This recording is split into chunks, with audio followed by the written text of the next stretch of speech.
Қой мәселесін айтып жатсыз. Қойдың да енді әр адам пайдасын көргісі келеді.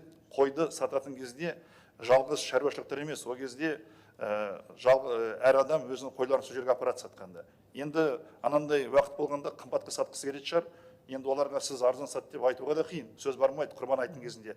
Әркім өзінің еңбегін санайды. Бірақ та орташа баға жаңағы 60-70 теңгеден болды, біз былай санастырып сұрастырғанда.